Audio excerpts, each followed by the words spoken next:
छोट्यातल्या छोट्या गोष्टीसुद्धा लाईटली न घेणाऱ्या, ज्याचं त्याला श्रेय मिळायला हवं यासाठी धडपडणाऱ्या, आवडलेल्या गोष्टींबद्दल तोंड भरून कौतुक करतानाच न आवडलेल्या गोष्टींबद्दल स्पष्टपणे बोलायला न कचरणाऱ्या अशा सुनीताबाई. पुलंबरोबर त्यांचं 54 वर्षांचं साहचर्य झालं आणि 12 जून 2000ला पु ल गेले. पुलंच्या अखेरच्या दिवसात, त्यांच्या मृत्यूसमयी आणि मृत्यूनंतरही अशा सगळ्या वेळी सुनीताबाईंच्या धीरोदात्तपणाचं दर्शनच लोकांना घडत राहिलं. पुलंचा प्रत्येक स्मृतिदिन त्यांनी अतिशय कल्पकतेने संगीत, कविता, साहित्य यांच्या संगतीत साजरा केला. पुलंची ठिकठिकाणी वेळोवेळी दिलेली भाषणं जमवून ती प्रसिद्ध केली. पु ल संग्रहालयाचं काम मार्गी लावलं. सरोजिनी वैद्य यांनी म्हटल्याप्रमाणे परस्परांचं स्वातंत्र्य मानणारं आणि वेळप्रसंगी त्याचा संकोचही करायला लावणारं असं हे जोडपं होतं. त्यामुळे आता पु ल गेल्यानंतर अपरिहार्यपणे जाणवणारं एकटेपण, गतायुष्यातील आठवणी, भावनांचा कल्लोळ, संवेदनांचा गोफ, अर्थगर्भ चिंतन या साऱ्यांच्या मिलाफातून जन्माला आलेलं सुनीताबाईंचं लेखन म्हणजे 12 नोव्हेंबर 2002 रोजी प्रकाशित झालेलं मण्यांची माळ. जगण्याविषयी गांभीर्याने आणि खोलात जाऊन समजून घेण्याची सुनीताबाईंची ओढ या पुस्तकातील सगळ्या लेखांमधून व्यक्त होते. सुनीताबाई निसर्गप्रेमी होत्या.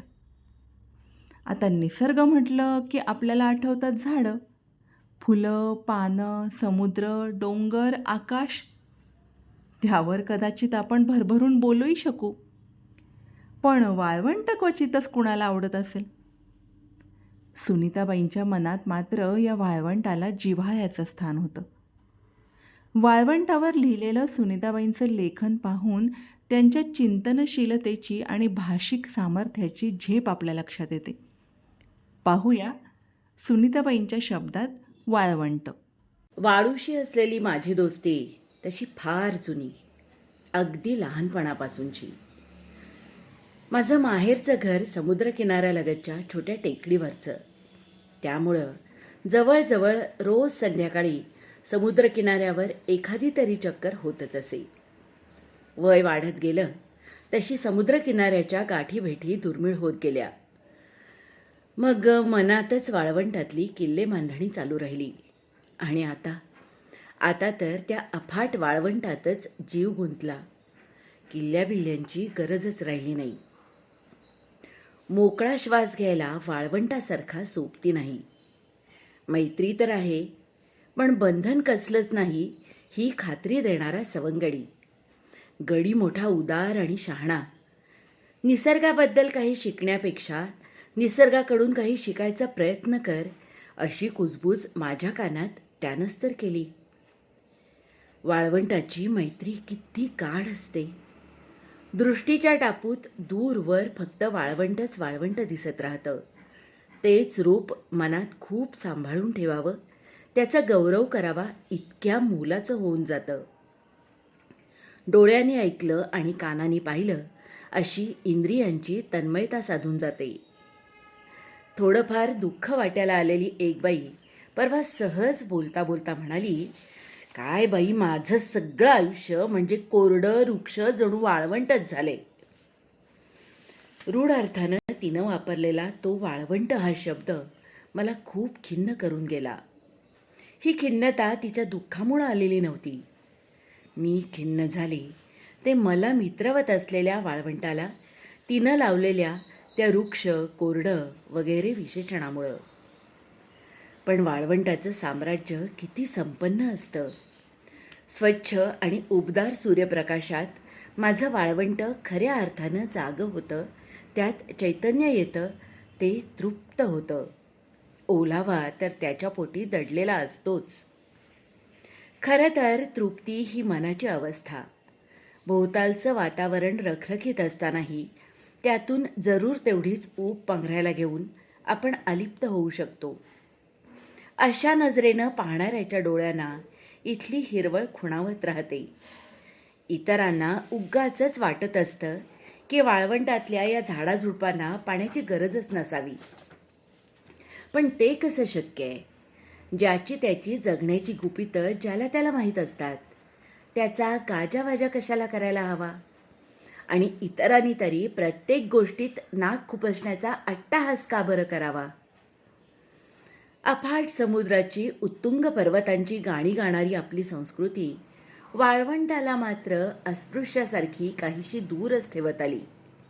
या उपेक्षिताच्या अंतरंगात शिरायचं नाकारलं तर मग तिथली श्रीमंती, वैभव हे कसं बरं भोगता येणार? पण त्यासाठी वाळवंटाची ओळख करून घ्यायची म्हणजे विजनवासाचं निमंत्रण स्वीकारायचं. विजनवास, मनुष्यवस्तीपासून हजारो मुळे दूर अशा एखाद्या वैराण प्रदेशात किंवा वाळवंटात राहणं, आपल्या स्मृतीची आणि भोवतालच्या निष्प्राण पोकळीची तेवढी सोबत. पण या विजनाचीही ओढ अनेकदा लागते. वनस्पतीसृष्टी, प्राणीसृष्टी वगैरे मानवेतर जीवसृष्टीचाही अडथळा नको असेल, फक्त पंचमहाभूतांची अटळ सोबत स्वीकारायची अशीच मनाची अवस्था असेल तर वाळवंटाखेरीज दुसरा आसराच नाही. वाळवंट जणू मूकं, निशब्द, कृतिशून्य, अस्तित्वाचा सांगाडा, निर्जीव देह, विरळ, वृक्ष, शुष्क, प्रेमाचा जरा देखील ओलावा नसलेलं विरागी,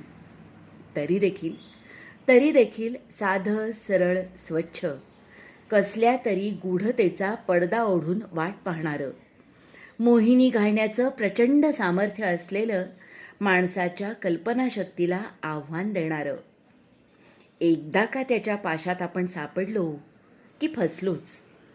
निसर्गात सुस्कारा सोडल्यासारखी एखादी वाऱ्याची झुळूक आल्यासारखी भासते आणि त्या आमिषामागून आपण नकळत ओढले जातो. आपली मतीच कुंठित करण्याचं सामर्थ्य असलेलं, भविष्यवाणी आणि चमत्कृतींनी भरलेलं हे वाळवंट निर्मितीशून्य असेलच कसं? आपल्याला एखादी गोष्ट दिसत नसली, जाणवत नसली म्हणजे ती अस्तित्वातच नाही असं म्हणणं हे धार्ष्ट्याचंच.